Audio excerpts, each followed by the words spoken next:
सुप्रभात। आप सभी का स्वागत है मेरे चैनल पेपरमेंट कैंडी पे। मैं हूँ संचिता और आप देख रहे हैं नेपाल ब्लॉग का पार्ट 3। पार्ट 1 और 2 अगर आपने अभी तक नहीं देखा है तो जल्दी से जाके मेरे चैनल में देख लीजिएगा। तो चलिए शुरू करते हैं आज का ब्लॉग। इस ब्लॉग में ना मैं नेपाल टूर के बारे में अपना जो भी एक्सपीरियंस है और जो भी छोटे मोटे इंफॉर्मेशन है ना वो अब मैं आप सभी के साथ शेयर करने जा रही हूँ। आई होप आपको आज का ये वीडियो अच्छा लगेगा। वीडियो के एंड तक बने रहिए। भले ही आप नेपाल घूमने जाएं या ना जाएं, पर आई होप आपको इस वीडियो के थ्रू नेपाल घूमने का मौका मिल ही जाएगा। तो आज सुबह सुबह ना हम सभी तैयार होके फिर से चले गए थे दरबार स्क्वायर में। जैसे कि मैंने पहले भी वीडियो में कहा था, ये दरबार स्क्वायर एक जगह ऐसा ही है, आप जितने बार भी जाओगे ना उतने बार ही आपको कम लगेगा कि फिर से मैं जाऊं, फिर से कि जितने बार भी जाओगे आपको कुछ ना कुछ यहाँ पर आपको नई नई इन्फॉर्मेशन, नई नई जानकारी आपको मिलेगी। तो आज जो है ना म्यूजियम में गए थे। इस दरबार स्क्वायर में ना एक म्यूजियम भी है जहाँ की एंट्री टिकट मैं आपको बता देती हूँ। फॉरेन नेशनल के लिए यहाँ पर नेपाली रुपया 1000 रुपीज है। SAARC नेशनल्स के लिए नेपाली रुपीज 500, चाइनीज के लिए नेपाली रुपीज 1000 और नेपालीज के लिए एकदम फ्री है। और अगर आपके साथ बच्चे हैं जिनकी एज 10 इयर्स से नीचे है तो उनके लिए भी फ्री है। इस म्यूजियम के अंदर ना एक 9 स्टोरीड बिल्डिंग है जिसको 9 तल्ला कहा जाता है, जिसके ऊपर से ना पूरा का पूरा ये पैनोरामिक व्यू दिखाई देता है पूरे एरिया का। और ये जो म्यूजियम है ना ये लार्ज हनुमान ढोका पैलेस का ही एक पार्ट है। और ये हनुमान ढोका जो नाम है ना, हनुमान नाम पड़ा है हमारे हिंदू भगवान हनुमान जी से। और ढोका एक नेपाली अर्थ है, शब्द है जिसका अर्थ है द्वार या फिर दरवाजा। यहाँ पर ना सुबह सुबह इतना ज्यादा भीड़ नहीं था, आप देख ही सकते हैं। बस थोड़े से ही टूरिस्ट थे और ज्यादातर यहाँ पर फॉरेनर्स ही थे। ये फॉरेनर्स ना बहुत फ्रेंडली थे, मतलब इनसे हमने फोटो के लिए पूछा तो ये तुरंत से राजी हो गए।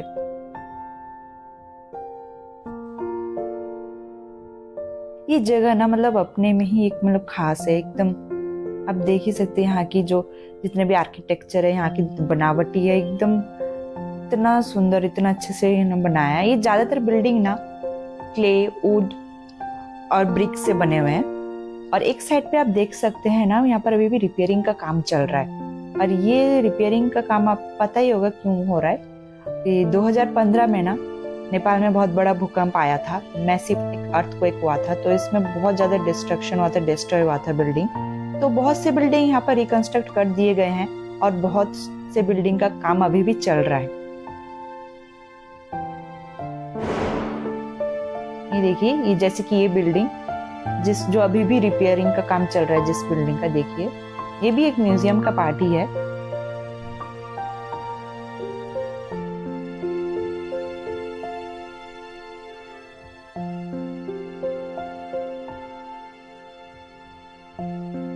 ये शायद ना कोई विंटेज कार है, एक रॉयल विंटेज कार है।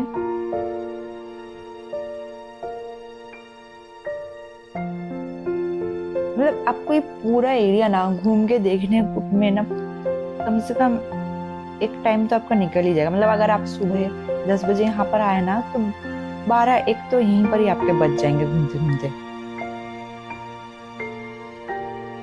इस म्यूजियम के अंदर ना आपको बहुत सी इंफॉर्मेशन मिलेंगे, जैसे कि नेपाल से रिलेटेड हिस्ट्री, इनके रॉयल हिस्ट्री हो गए, फिर कैसे नेपाल राजतंत्र से लोकतंत्र में परिवर्तित हुआ, इन सब का पूरा अच्छे से यहाँ पर आपको डिटेल्स में अंदर आपको पूरी हिस्ट्री का पता चल जाएगा अंदर।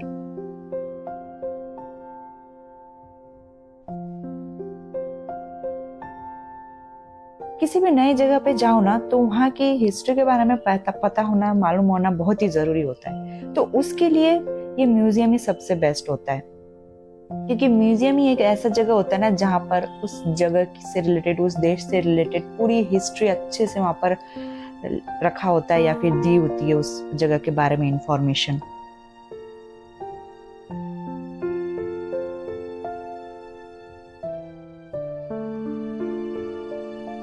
तो आप कभी नेपाल आए और दरबार स्क्वायर तो जाइएगा ही जरूर से, और वहां पर ये म्यूजियम में जरूर से जाइएगा। उसके बाद हम सभी आ गए थे सेंट्रल जू ऑफ नेपाल। ये एक जूलॉजिकल पार्क है। अब यहाँ की एंट्री टिकट मैं बता देती हूँ आपको। पहले जो नेपाली सिटीजन है उनके लिए एडल्ट नेपाली रुपीज 200, स्टूडेंट जो होते हैं उनके लिए Nepali rupees 135, children below 12 years Nepali rupees 75, senior citizen के लिए नेपाली रुपीज 100।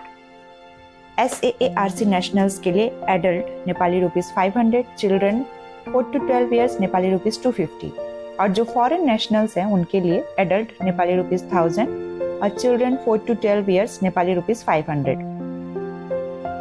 ये जू जो है ना, ये जवाला खेल नेपाल एरिया में पड़ता है। ये करीबन 6 हेक्टर यानी कि 15 एकड़ की जमीन में फैली हुई है ये जू।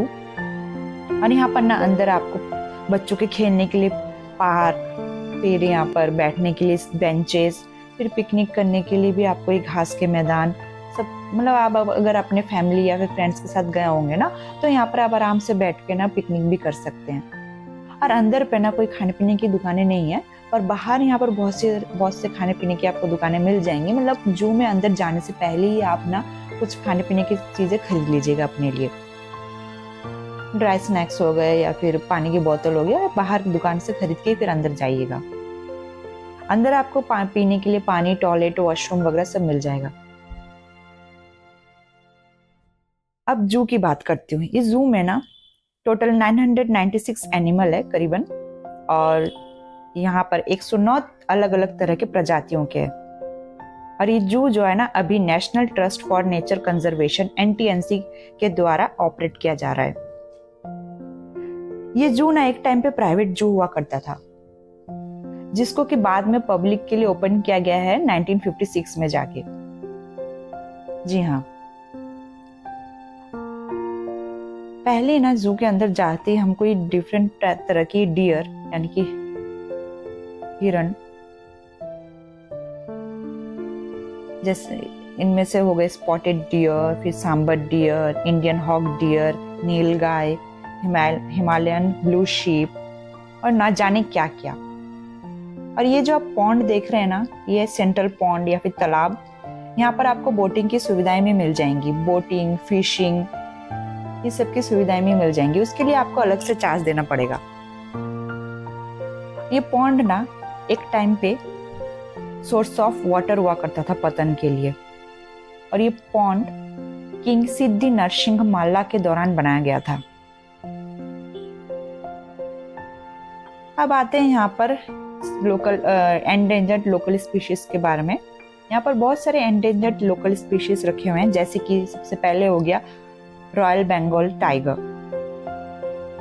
हम जो कोलकाता से गए थे ना, हमारे लिए ये रॉयल बंगाल टाइगर देखना मीन्स मतलब ऐसा लग रहा था जैसे ये अपने ही लोग से हम मिले हैं जाके।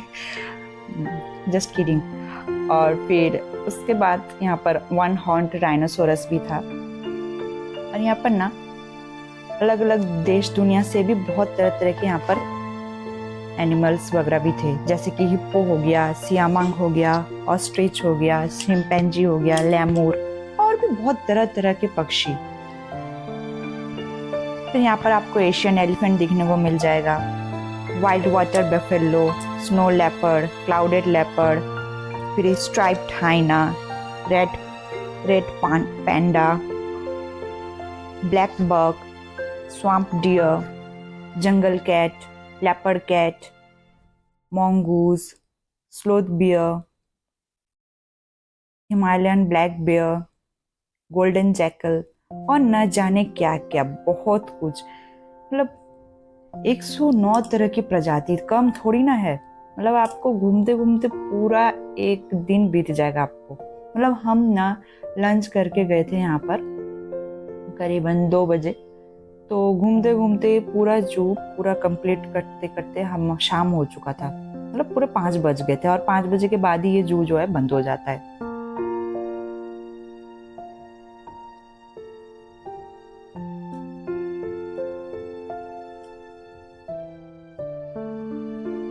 बाकी ये जगह ना बहुत ही अच्छे से वेल मेंटेन्ड है। चारों ओर की आप ग्रीनरी देख ही सकते हैं, इतने अच्छे से यहाँ पर मेंटेन किया हुआ है।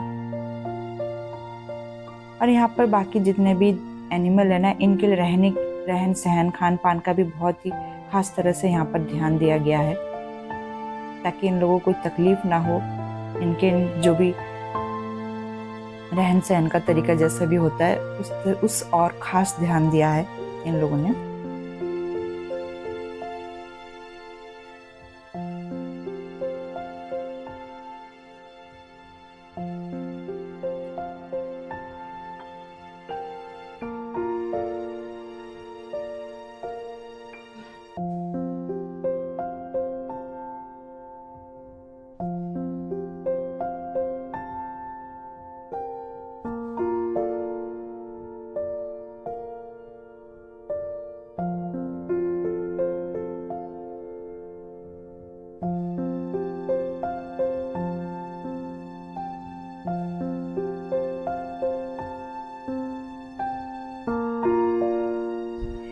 यहाँ पे ना बहुत तरह तरह के रेप्टाइल्स वगैरह भी रखे हुए थे,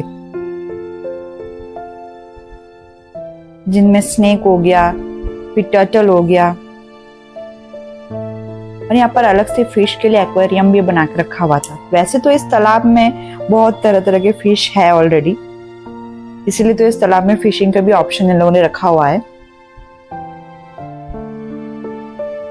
यहाँ पर ना एलिफेंट बैथ का भी एक अलग से इन लोगों ने टाइमिंग रखी हुई है इसी तालाब में, जो कि सुबह के टाइम होता है 11 से 11:30।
उसके बाद ना हम डायरेक्ट अपने होटल में आ गए थे।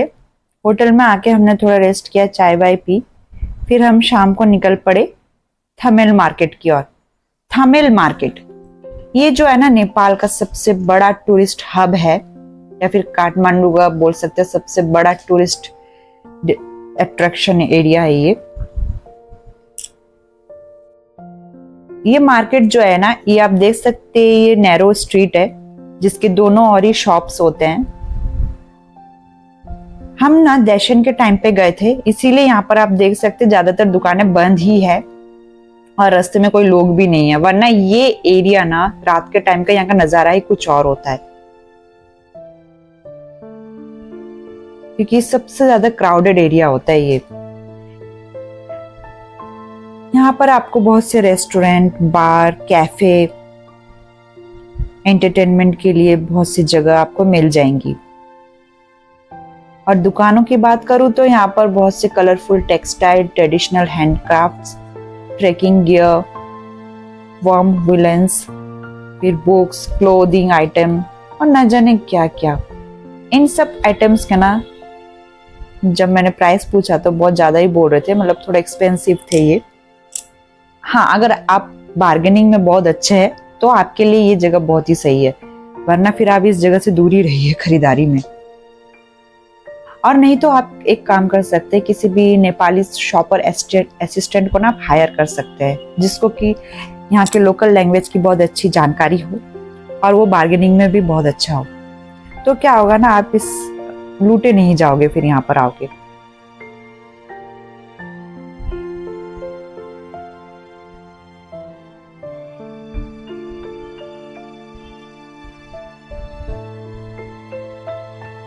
तमिल की जो नाइट लाइफ है ना टोटली डिफरेंट होता है। यहाँ के जो कुछ बार, क्लब, कैसीनो ये ना 24 घंटे खुले रहते हैं।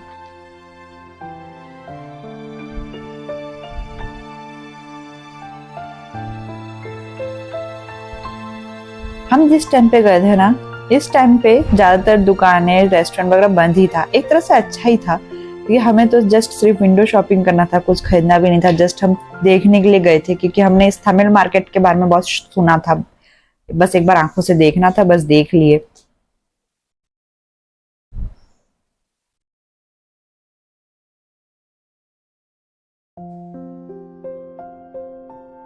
वैसे इस तमिल मार्केट का ना एक दूसरा साइड भी है जो बहुत ही कम लोगों को मालूम है।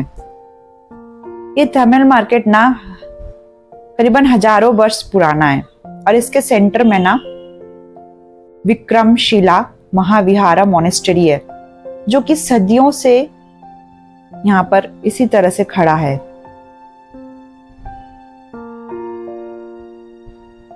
बाकी आप अगर यहाँ पर कैसे आए, तो यहाँ पर जितने भी मेजर जो भी रोड है, स्ट्रीट है ना, वो डायरेक्ट तमिल मार्केट तक ही आती है। आप चाहे तो लोकल बस करके भी आ सकते हैं या फिर कैब करके भी आ सकते हैं। हम जो है हनुमान ढोका दरबार स्क्वायर से आए थे पैदल चल के, तो वहां से पैदल चल के आने में हमें 10 से 15 मिनट लग गया था। बाकी ये त्रिभुवन इंटरनेशनल एयरपोर्ट से यहाँ पर आने में 20 मिनट समय लगता है।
आई होप आज का ये वीडियो आपको अच्छा लगा होगा, और अगर आज का ये वीडियो आपको थोड़ा भी इंफॉर्मेटिव लगा होगा तो लाइक, शेयर, कमेंट में बताइएगा कैसा लगा, और अपना कुछ भी फीडबैक देना होगा तो कमेंट बॉक्स आपके लिए खुला है। बाकी अगर मेरे चैनल को सब्सक्राइब नहीं किया अभी तक तो जल्दी से सब्सक्राइब कर दीजिए, और जो साइड में बेल आइकन है ना उसको भी दबा दीजिए। और नेक्स्ट और ऐसे वीडियो देखने के लिए मेरे साथ बने रहिए। तब तक के लिए tata, bye bye, take care.